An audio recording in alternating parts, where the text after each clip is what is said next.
An icon of abstract expressionism, Jackson Pollock was born on January 28, 1912. Pollock enrolled at the Art Students League in New York City and studied under the painter Thomas Hart Benton. There's this years and years of study and absorption of other styles and rethinking of other styles. And then he sort of brings all of that together and he develops his own unique take on it. Pollock's early work was semi-abstract, showing influences from Picasso and Miro, as well as the Mexican muralist Diego Rivera. In 1943, he had his first one-man show at Peggy Guggenheim's Art of This Century Gallery in New York City. He was already on an incredible trajectory of success and achievement in his work.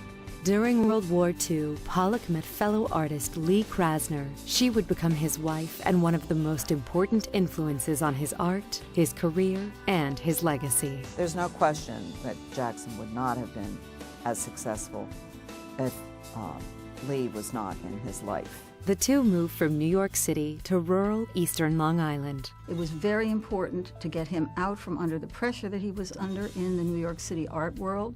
He did not respond well to pressure, and he needed to be productive in order to have a career. Jackson Pollock had a problem with alcohol, and because of that, there were some tumultuous scenes in the house, even in front of guests. But for all the turmoil in his private life, his personal work thrived. In 1950, he affixed his canvas to the floor and began dripping paint from a can using a variety of objects to manipulate the paint. He was already a well-known artist.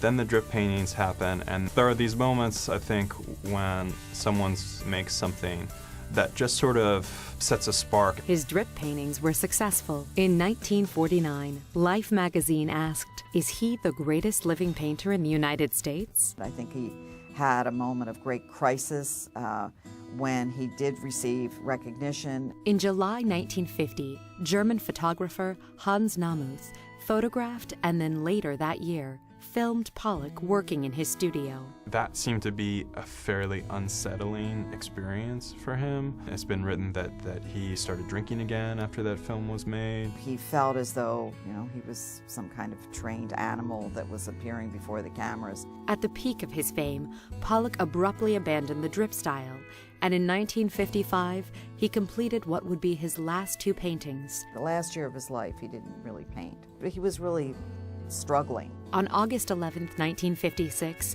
at the age of 44, Pollock was killed in a car crash. It was one of these cases where he was so angry and also probably heavily drinking. Today, Pollock is considered one of America's greatest artists, and he is the undisputed leader of the abstract expressionist movement. The question of the drip paintings being high art, I think, is something that's been filtered through popular culture since the time that Pollock was making them. I think that that's a sign of its very power.